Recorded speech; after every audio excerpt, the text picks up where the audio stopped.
శ్రీమాత్రే నమః. అందరికీ నమస్కారం. మేషరాశి వారికి ఫిబ్రవరి మాసంలో ఎలా ఉండబోతుంది? ఫిబ్రవరి మాసంలో చూసుకుంటే మేషరాశి వారికి మంచి యోగదాయకంగా ఉందన్నమాట.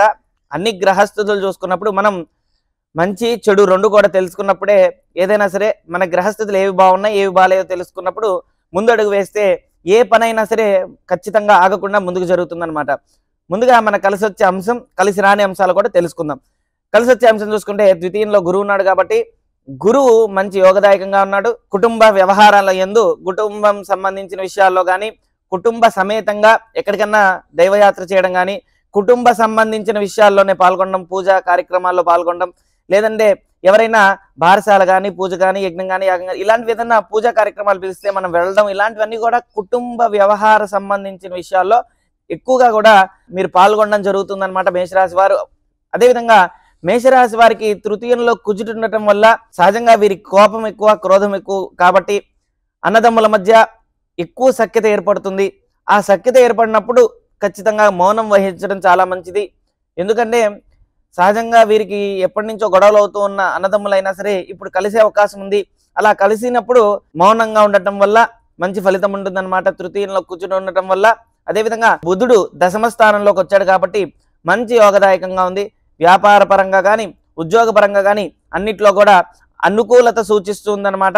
వీరికి గ్రహస్థితులు ఏకాదశ స్థానంలో 11వ స్థానంలో శని గ్రహము, అదేవిధంగా శనితో పాటు మరి శుక్రగ్రహం కలిసి ఉంది కాబట్టి స్త్రీ యందు భార్య సంబంధించిన విషయాల్లో కానీ, ప్రేమ సంబంధించిన వ్యవహారం కానీ అన్నిట్లో కూడా అనుకూలత సూచిస్తుందన్నమాట. అన్నిట్లో కూడా యోగదాయకంగా ఉంది. అయితే కొన్ని విధాలుగా వివాహమైన స్త్రీ కానీ, పురుషుడు కానీ భార్య యందు భర్త, భర్త యందు భార్య కొన్ని జాగ్రత్తలు పాటించాల్సి వస్తుంది.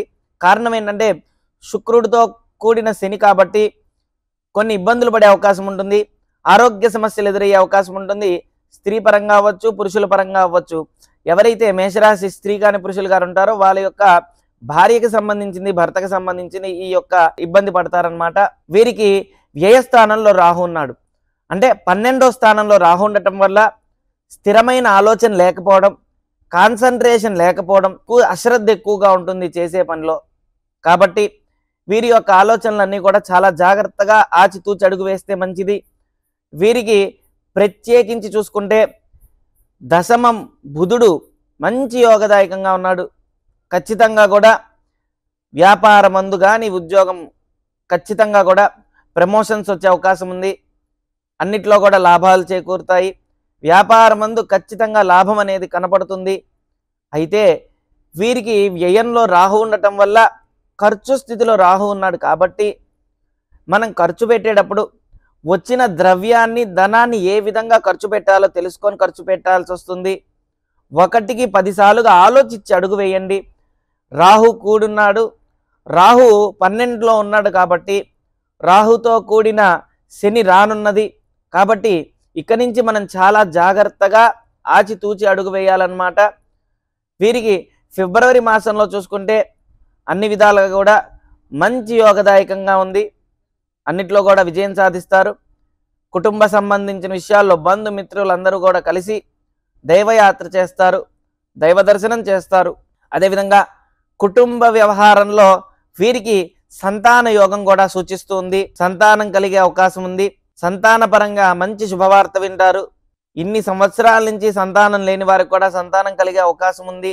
అదేవిధంగా సంతాన యోగదాయకంగా మంచి శుభవార్త కూడా వింటారనమాట. సంతానం కనుక మాట వినని సంతానం అయితే సంతానం వినే మార్గం ఖచ్చితంగా లభిస్తుంది. వారు ఒక మంచి మార్గంలోకి వచ్చే అవకాశం ఉంది. అన్నిట్లో కూడా విజయం సాధిస్తారు. విద్యార్థులైతే కనుక ఖచ్చితంగా కూడా మీరు ఏదైతే విద్య ఆశించారో, దేన్నైతే అభ్యసించారో ఆ 2 యోగాలు వీరికి కలుగుతున్నాయి. వీరు ఖచ్చితంగా కూడా ప్రభుత్వ సంబంధించిన విషయంలో ఉద్యోగం వచ్చే అవకాశం ఉంది.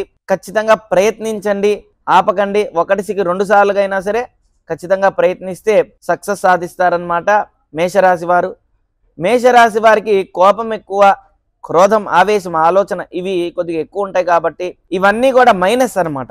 నేను కోపంగా ఉంటానండి అంటే అది కరెక్ట్ కాదు. కాబట్టి చాలా జాగ్రత్తగా మౌనంగా కోపాన్ని కంట్రోల్ చేసుకొని ఇప్పుడు వచ్చే అవకాశాన్ని సద్వినియోగం చేసుకోవాలి.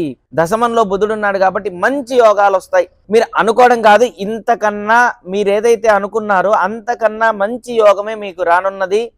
ఆ యోగాన్ని 2 అవకాశాలు వస్తాయి. ఒకటి మీ చేతులారా మీరే చెడగొట్టుకోవడం, ఒకటి మీ చేతులారా మీరే ఖచ్చితంగా కాపాడుకోవడం. ఆ చెడగొట్టుకోవడం దాని గ్రహం ఏంటిదంటే రాహు గ్రహం.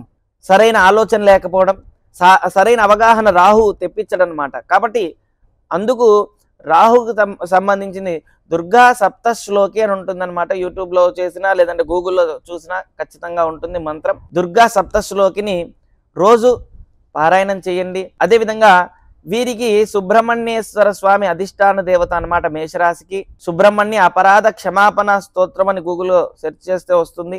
ఇది చదువుకోండి. వీరికి ప్రత్యేకించి రాహుకు అధిష్టాన దేవత దుర్గా దేవత కాబట్టి దుర్గా సప్తశ్లోకి చెప్పాం కదా. అదేవిధంగా సుబ్రహ్మణ్యేశ్వర స్వామి కుజుడికి అధిష్టాన దేవత సుబ్రహ్మణ్యేశ్వర స్వామి, సుబ్రహ్మణ్య అపరాధ క్షమాపణ స్తోత్రం, ఈ 2 ఖచ్చితంగా చదువుకోండి. మీకన్నిట్లో కూడా విజయం సాధించచ్చు అనమాట. రుణ సంబంధమైన గ్రస్తులు అంటారు వీరిని. జాతకంలో ఎక్కువ శాతం వీరికి రుణంలోనే ఎక్కువగా ఉంటుంది. దైవత రుణం, మనుష్య రుణం, పితృరుణం, మాతృకొని లక్షల రుణాలు ఉంటాయి. దానిలో ఏదో ఒక రుణానికి వీళ్ళు బందీలై ఉంటారు. కాబట్టి ఆ రుణాన్ని నివృత్తి చేసే సుబ్రహ్మణ్యేశ్వర స్వామి కాబట్టి ఖచ్చితంగా సుబ్రహ్మణ్య ఆరాధన చెయ్యండి. అదేవిధంగా ద్వితీయంలో గురువు ఉన్నాడు కాబట్టి సంతాన పరంగా గురువు యోగంగా ఉన్నాడు కాబట్టి మంచి శుభవార్త వింటారు. ఇప్పటి వరకు కూడా మీకు బంధువులు ఎవరైతే శత్రువులు ఉన్నారో వాళ్ళ తప్పు వాళ్ళు తెలుసుకొని మీ దగ్గరికి వచ్చి ధన రూపంలో కానీ ద్రవ్య రూపంలో కానీ మిమ్మల్ని ఇబ్బంది పెట్టుంటే కనుక అవి తిరిగి ఇచ్చేస్తారు. అన్నీ కూడా మంచి యోగదాయకంగా ఉన్నాయన్నమాట. మేషరాశి వారికి రాహుగ్రహం వల్ల కొన్ని ఇబ్బందులు పడుతూ ఉంటారు. స్థిరత్వం లేకపోవడం, కాన్సన్ట్రేషన్ లేకపోవడం, ఇలాంటివన్నీ కూడా జరుగుతూ ఉంటాయి. కాబట్టి రాహుకి మినుములు దానం ఇవ్వటం, రాహు సంబంధించిన దోషం పోవడానికి రాహుకి దుర్గాదేవత ఆరాధన చేస్తే మంచి ఫలితం ఉంటుందన్నమాట. ఓం శ్రీ దత్తాయ నమః. ఓం శ్రీ దత్తాత్రేయాయ నమః.